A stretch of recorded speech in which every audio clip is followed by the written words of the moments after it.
going to be talking about check engine light, your check engine light on your vehicle, check engine light diagnostics, check engine light diagnostics near me, code reading near me, whatever you want to call it. In other words, you're driving along and all of a sudden you have the dreaded check engine light pops up on your dashboard. Nothing else. Your car's still running fine, or it's not. But most of the time it's still running fine. But now you've got a problem. Okay, so what is the check engine light? The check engine light is basically, think about it like this. You've got, and depending on the year, make, and model of your car, 20, 30, 40, 50 different onboard computers.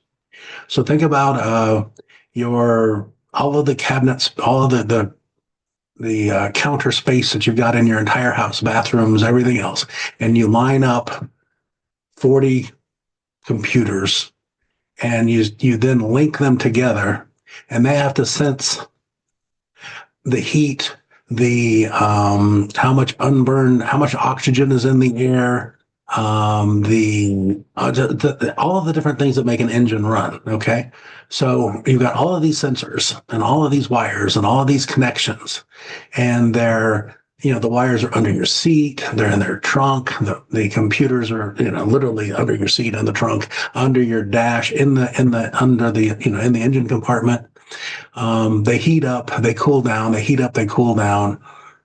Think about some of the original computers. I mean, they literally, if you got them out of sync with heat even a little bit by like 5 degrees, they would quit working. So onboard computers are way more robust nowadays, beyond a shadow of a doubt. But think about it. You got oxygen sensors, how much unburned fuel and fuel sensors, and it defies logic. You've got anti-lock brake systems. You've got the transmission has got so many sensors inside of it, along with the engine, along with your air conditioning, your heater, your everything. I mean, think about it. So the check engine light comes on, and it's like, ooh, oh no. And your biggest hope, obviously, is that it's not going to be that big of a deal. And it may not be at all. And then there's a lot of misconceptions out there. So do we take it to one of the companies that does free check engine light code reading? Because that's all they're doing, is they're reading a code. And, you stand a chance of the code being read, and then they say it's your oxygen sensor code. And you stand a chance that the oxygen sensor is the problem. You also stand a chance that the oxygen sensor is not the problem, and that it's just reading that you've got a fuel problem, or you've got a oxygen problem, or you've got, some other problem. So, what happens is you've got, when you walk into an automotive repair store and they plug their check engine light equipment into it, the OBD2 connector, and they're going to pull the code or codes, and then they're going to go to their regular computer, and they're going to look in their regular computer, and they're going to go to your year, make, and model. Hopefully they put their VIN number in, so it's getting the specifics for your specific car. And then they're going to look at the flow chart. Now, a flow chart it can be, depending on the check engine light, it can be page or pages, and there can be a lot of different tests and a lot of different processes and procedures, that they have to actually go through. At that point, they're going to follow that flowchart, and they're going to use wiring diagrams, vacuum schematics. They're going to think of it this way, like, if you've got a cottonwood tree, an oakwood tree, and you've got like 20 or 30 computers, 40 computers, that's how many trees you would have, okay? And the check engine light is at the base of one of those trees. You plug in beside it and you get a code. You're going to follow the flow chart to whichever tree, and then you're going to follow the the wiring diagram to get where you're going. And then you finally went, so you climbed up the tree to a branch, sub branch, twig, leaf, and then you're going to either ohm out that leaf, the sensor, or you're going to pull a vacuum on it. You're going to test it however the flowchart tells you to test it, and it tests good. Well, I'm not saying that it's good forever. I'm not saying that it's good as soon as I quit testing it. I'm saying that it's good right now. That's all I can base it on, is it's good right now. So then I have to climb back down the tree and go to the next line of the flowchart and go to whichever tree that is and follow, once again, climb the tree, branch, sub branch, twig, leaf, and understand that the wires and your vacuum hoses and stuff for the most part are behind the bark of the tree. They've got protective coverings on them. And with those protective coverings, people can't see it. When you open up your hood, you don't see a bunch of wires running around. Okay. And think about underneath your dash, you can't get your hand on it because it's so compacted in there, right? So when you start trying to follow stuff, you have to be able to follow it, wherever it may go, and check whatever it needs to be checked. So number one, should check engine diagnostics be free? So free check engine diagnostics. Well, there's no such thing for real. Oh, well, we will include it in the price. Okay. I would be aware of somebody that says they're going to, quote, include it in the price, because that's something for nothing. And that's a great way to go out of business. So if they're staying in business doing it that way, you're being charged for it probably someplace else. So, and think about this, our technicians, our automotive repair technicians, our automotive mechanics are, they used to be second-class citizens, and they're just not second-class citizens anymore. They used to be thought of as second-class citizens, but they never have been. And when you're talking about true rocket science, you're talking about hydraulics, pneumatics, and it's an internal combustion motor, for Pete's sake. They have to know electrical, they have to know electronics, they have to know computers. It's not one size fits all. It's not, if this code that says it's your oxygen sensor, your mass airflow sensor, or whatever sensor is bad, it doesn't mean that sensor is bad. It just means that sensor is reading something bad, or there's a connection going to it bad, or the onboard computer itself is no longer reading that sensor, or a million different things it could be wrong. So too many of these computers or control modules, they're designed to handle specific parts on your vehicle's performance, safely and efficiently. They're linked together through tens of thousands of wires. The sensors are beyond compare, and they have to do it all real time.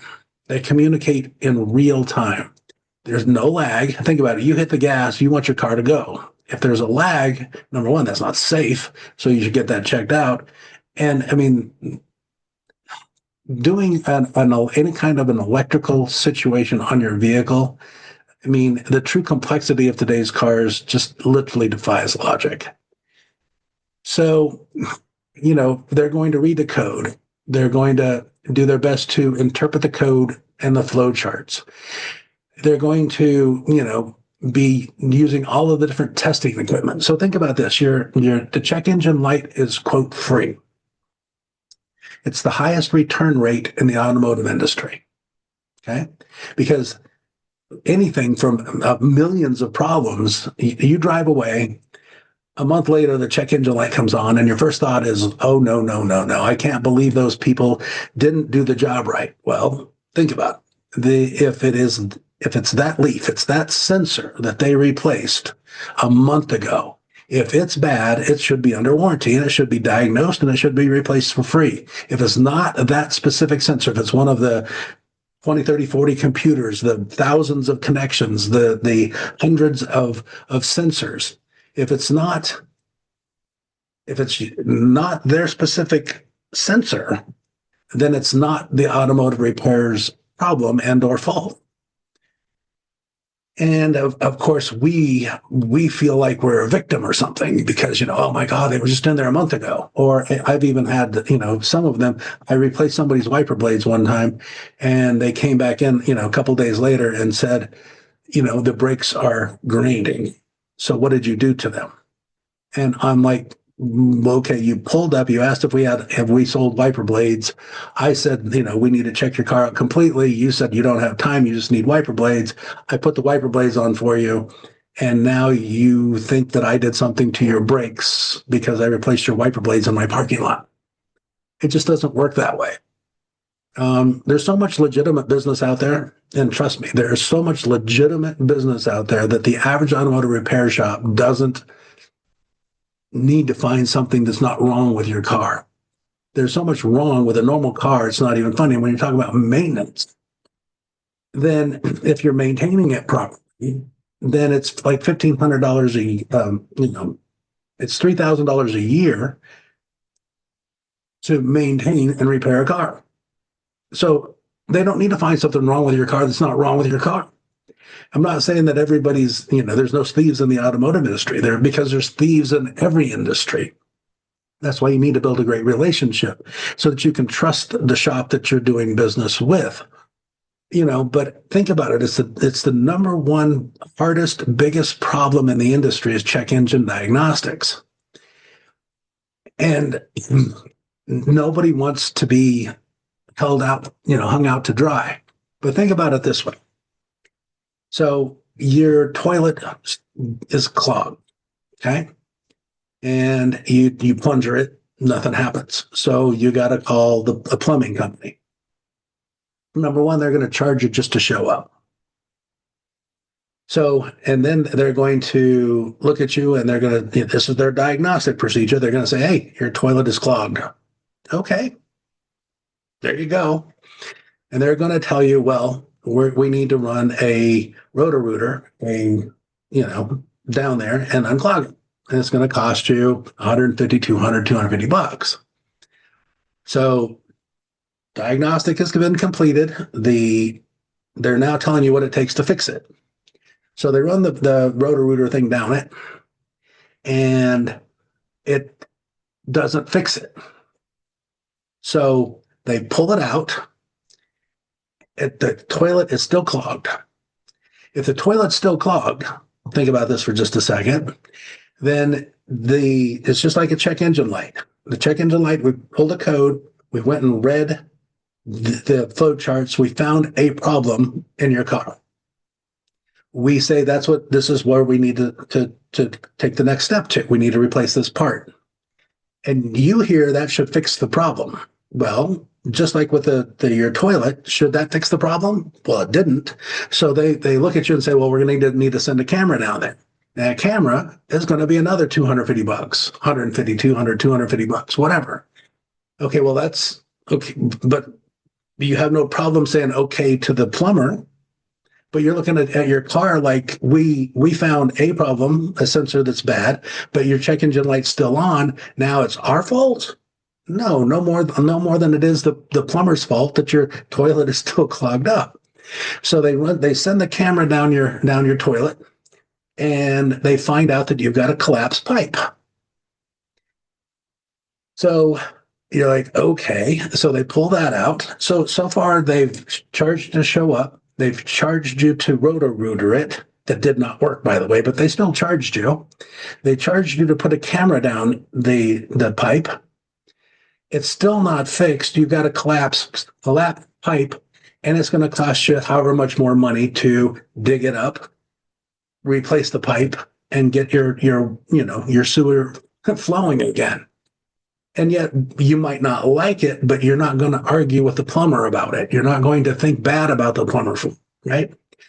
But somehow or another, the automotive industry has gotten this bad rap, for the most part, about check engine diagnostics and equivalent. And somehow or another, the automotive industry should check out your diagnostics for free, diagnose it for free, especially diagnose it for free if you're going to pay for the repairs. Well, then how come you're not sitting there having that same conversation with your HVAC person that shows up to fix your air conditioning or your heater, with the plumber, with the electrician for your house? Why aren't you having those same conversations? Why shouldn't you say, well, if you're fixing the problem, you shouldn't charge me to show up? Well, so don't think about the automotive industry, especially with check engine like diagnostics, as being anything other than there for you. And again, find out, find a fantastic automotive repair shop that you can build a true trust relationship with. But trust goes both ways. They got to trust that you're not going to try and get them to pay for something that they didn't break. If they broke it, they should fix it. But, and again, I've literally had, a car where I'm working on the rear end and the starter goes bad while it's under my roof. And the customer's like, well, it worked when it came in. Well, of course it worked when it came in. Everything worked when it came in, right? No. So if I didn't hurt your starter and it just chose that moment to go bad, then all of a sudden it's my fault? No, it's not my fault. It's your car. You own it. You drive it. You're responsible for it. And if you trust me, which you should, because I'm not going to rip you off, I'm not going to hurt your starter. Okay. I mean, first off, I wouldn't even know how to hurt your starter. And it just chose that time to go bad, then you need to buy a starter.